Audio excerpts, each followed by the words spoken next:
Hey, what's cracking, everybody? It's your boy Jason Yamamoto, and today I'm going to be answering another military question. The question today is, if you are prior service, like anything, Air Force, Marine, Navy, especially National Guard, you completed one of your contracts. Let's say it's 4 years, 5 years, 6 years, whatever, how many years you've done prior service, and you want to go to active duty. How do you do that? So the very first few steps is you have to understand that joining active duty as prior service is a very difficult thing, because active duty, they don't want prior service unless you have something to bring to the table. Seriously, if you have nothing, no chips to bring to the table, they're not going to accept you, except for very few cases that if you have a very rare MOS or rare job and they need those slots filled, they're going to recruit you in. But that's if you allow yourself to go towards them and see if they have that job opening for you. Second thing I have to say, that it is very difficult for enlisted personnel with the rank of sergeant or above to get inside active duty. If you're a staff sergeant and they have a slot for E5, they're going to ask you to reduce in rank and go back into the trials of becoming an NCO all over again. And you have to go through the board, you have to answer questions, you got to participate in whatever Army active duty rituals they have to do in order to go to the next rank. Okay. Now, if you're a sergeant E5 and they have a slot for E4, like I said, you have to give up that rank and go E4. Sometimes some people don't want to do that; they don't want to go backwards. But if you're desperate enough and you want to go backwards in order to move forward, you can do that. Also, make sure you completed your SSD ones.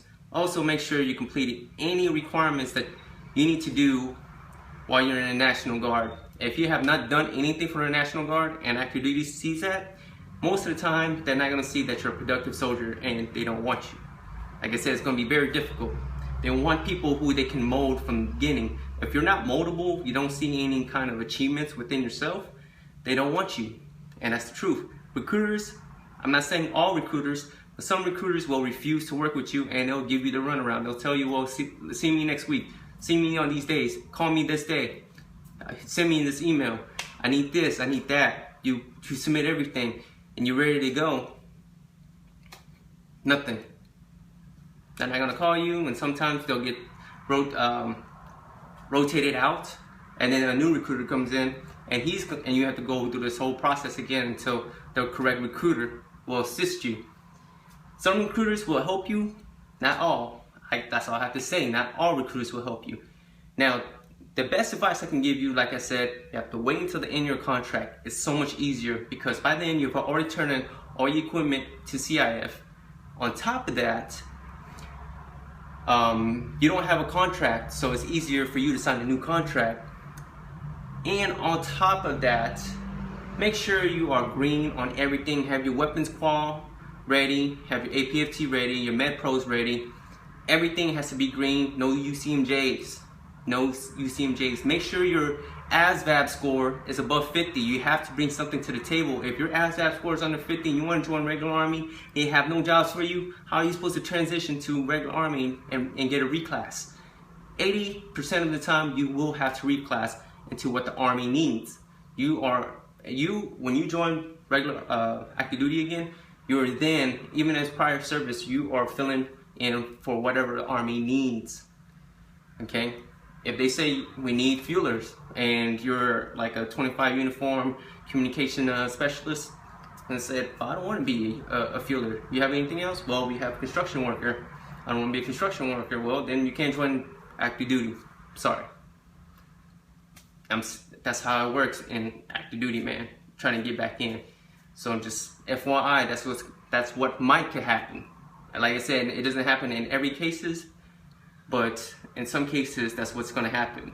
Another good tip is October 1st, they come out with a new list for you to join, right? October 1st, they have all these new slots available for you. If you don't take advantage of October 1st, you may lose that chance to get into active duty. Today's 21st of September, you literally have like about 9 days to get yourself ready and see what your options are.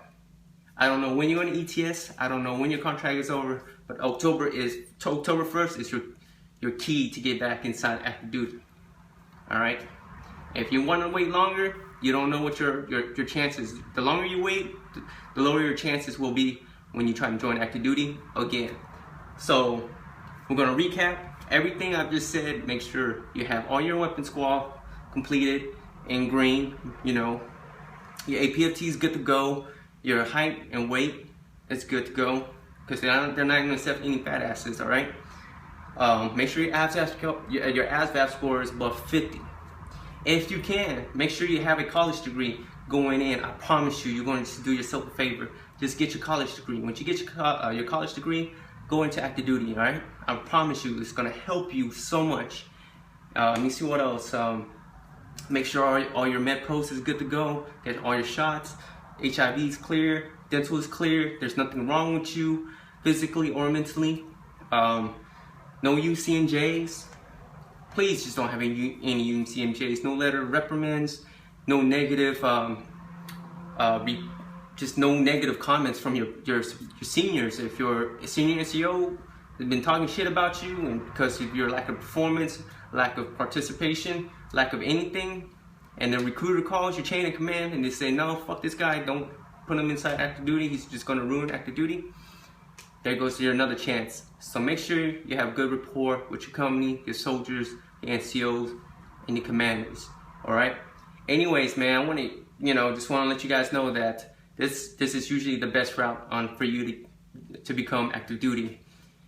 All right, man. So it's your boy Jason Yamamoto, and I'll talk to you guys later. 9, 3.